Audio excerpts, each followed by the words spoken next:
Hi friends, চলুন আজকে বানিয়ে নিই ম্যাঙ্গো ভাপা দই। ফোন খুললেই ট্রেন্ড একদম দেখা যাচ্ছে গরমের সময়, তো আমরাও কেন পেছনে থাকবো। তো চলুন বানিয়ে নিই ম্যাঙ্গো ভাপা দই। আমি এখানে দুটো আম নিয়েছি, এর পাল্পগুলো বের করে নিয়েছি।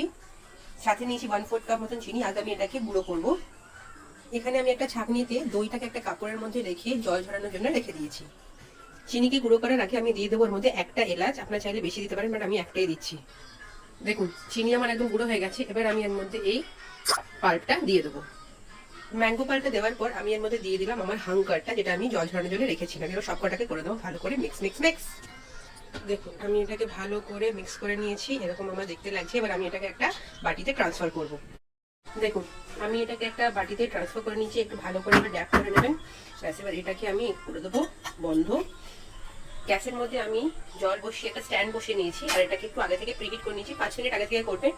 এবার এই বাটি শুদ্ধ আমি এটাকে এর মধ্যে বসিয়ে দেবো, আর মিডিয়াম টু লো ফ্লেমে ঢাকা দিয়ে কুক করে নেব প্রায় 20 থেকে 25 মিনিট পর। দেখুন আমি ঢাকা দিয়ে দিচ্ছি। এবার আমি এটাকে 25 মিনিট মতন ছেড়ে দেবো। 25 মিনিট পর গ্যাস অফ করে আমি এটাকে ফ্রিজে রেখে দেবো, তারপর আপনাকে দেখাবো। দেখুন আমি এটাকে গরম থেকে নামিয়ে 3 ঘন্টা রেফ্রিজারেট করেছি। এবার আমি এটা ঢাকনাটা খুলবো। এই দেখুন আমাদের ম্যাঙ্গো ভাপা দই একদম রেডি।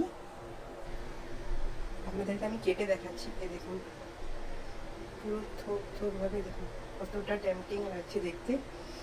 চলুন আমি যাচ্ছি এটাকে এনজয় করতে। আপনারা এই ধরনের রেসিপি ট্রাই করবেন, আমাদের চ্যানেলকে ফলো করুন, আরও এই ধরনের রেসিপিজের জন্য আমাদেরকে সাপোর্ট করুন। ততক্ষণের জন্য আমি চলে আসছি, বাই।